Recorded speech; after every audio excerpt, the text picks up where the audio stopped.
Prepare as we turn time a little backwards to spare Grisha Yeager a few measly hours, days, or even months after stealing the coordinate to see what could and could not have happened.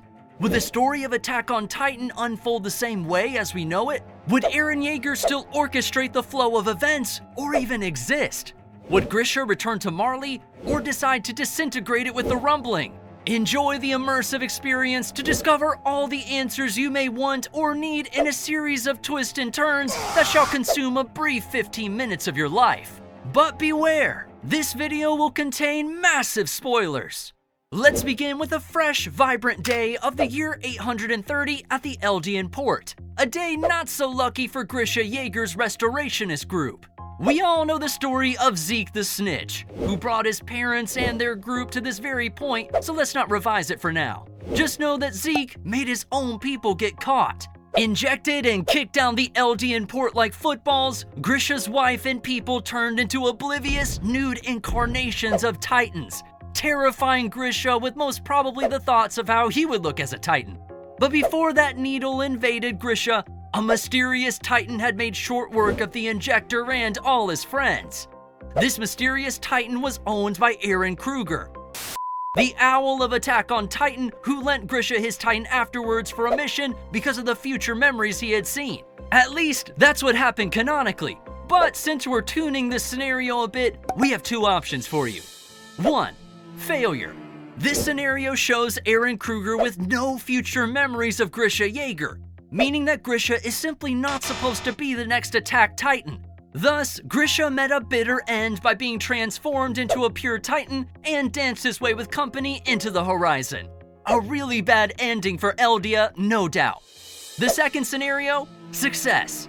The scenario we're picking up to continue the video is this one. Kruger knew Grisha was the one and gave him the Attack Titan, just like in the anime. Only a few years after coming to the walls, Grisha had found the hideout of the royal family he came to kill. But it was not until the year 845 that Grisha stole the founder's power, only to give it to his 9-year-old son.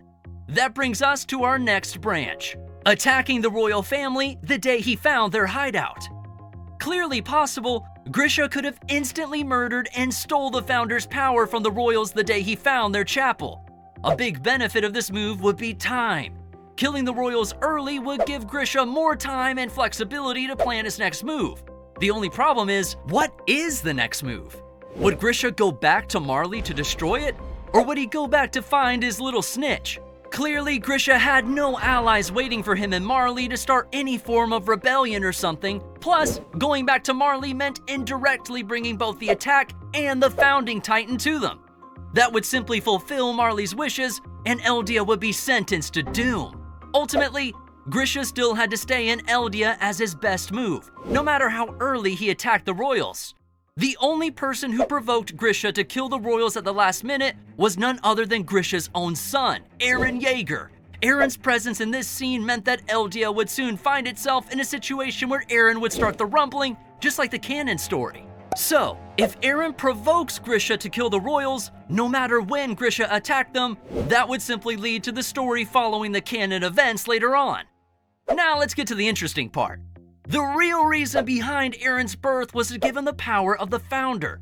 But for the sake of our scenario, if we choose not to give Eren the coordinate, that leads to a little easier road for Grisha. Grisha would not need to raise a family inside the walls, but only steal the coordinate, meaning no Eren Yeager. This could lead to a few repercussions, for example, Grisha failing to kill the royal family, which would, in turn, result in the imminent demise of Eldia. But this also leads to a possibility that Grisha could have actually killed the royal family out of sheer willpower. With the coordinate now stolen a little earlier, let's take a look at the resolution that would originate from this point forward. Having stolen the founder with no offspring to pass it to, Grisha decided to use the coordinate's power in an indirect way. Connect with royal blood. Let's go right into the fall of Shiganshina, the first attack in 2,000 years to have breached the walls of Eldia. This moment was how the original story started, but we geniuses will use this very moment to end the whole story. Now a bearer of the Attack Titan and the coordinate, Grisha had the means and a plan to repel the invasion as he rushed through the numerous Titans that had entered the wall to touch the Smiling Titan. We all know who the Smiling Titan is. Yes, folks, it's Grisha's wife.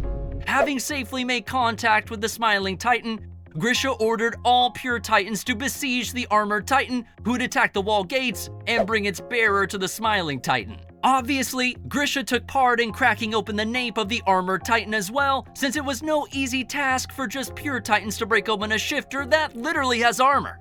With a few solid dents from Grisha's attack Titan, Grisha had plucked out a cute little Rhinobrowse from the armored nape, scared to death. If you're wondering why the Colossal Titan didn't intervene, know that the Founder's power is pretty flexible, which means no one should have a doubt if Grisha had ordered the Colossal Titan to just keep standing. Too bad the original story didn't make use of that flexibility of such an awesome power, but let's let the show be good for what it is while we perform our own experiments. The little Reiner was fed to the Smiling Titan, and from that within that Titan's nape emerged a blonde, familiar lady for Grisha, his dear wife, Dinah Fritz. Now we have two very important people on stage. Dinah Fritz, a royal-blooded shifter, and Grisha Yeager, the coordinate. With that, the two made contact and transcended to the paths. The Founder's power was really easy to utilize at this point. Dinah had dodged the vow of renouncing war since she was a royal-blooded shifter. Grisha had the coordinate, meaning that any command Grisha wanted to perform, Dinah could order it to the Founder Emir. I told you I'd find you in any form I take, didn't I, Grisha? Two lovebirds had their moment in the paths, for they had reunited after so long. What made this moment more beautiful was that time had stopped. So let's fast forward from this point to the main crux of this scene. Grisha and Dinah were on the same page about performing a partial rumbling to eradicate Marley before they ever got the chance to attack in the future. Suddenly, all Eldians present in the world found themselves present in the paths, where they learned of the intentions of whoever had called them. At this point, all shifters were also snatched of their Titan powers to perfectly ensure no retaliation from Marley is ever seen again. The same went for all pure Titans who had now reverted to their original human bodies. Marley just became history in a matter of minutes as the legion of colossal Titans within the walls began their march. If you're wondering what happened to Berthold's Colossal, he was unfortunately the first kid to die on the spot. All of this in just one day was like trying to digest a world of information to the Eldians. They had no idea of the rumbling, shifters, Marley, and whatnot. But we have a very decent solution for this as well. Using the power of the coordinate, Dinah rewired the memories of Eldians. A King Charles move from Code Geass apparently, and had the people accept Dinah and Grisha as the royal family to abide the throne of Eldia. Now it's an estimation that I could actually find people in the comments section saying, Dinah just did what the king did. Is it really right to force people to submit? Points are valid and could even be a little idealistic, but this very smart move of Dinah had saved her from the possible complications of politics if she tried to take the throne manually. And it would also take a lot of time for people to understand what just happened. So instead, we just make them know it all. Problem solved. One last situation left for Eldia was the world's concern after a partial rumbling. They feared such powers could cause chaos, literal shonen ideology. But Eldia became a little considerate in this matter. Eldia will have equal opportunities and participation in the world's affairs. Any harm that shall come to Eldians in the form of discrimination or any ill means, the Wall Titans shall cleanse the world from all of humanity. This was the contract that became the foundation of peace, turning Eldia to a new leaf.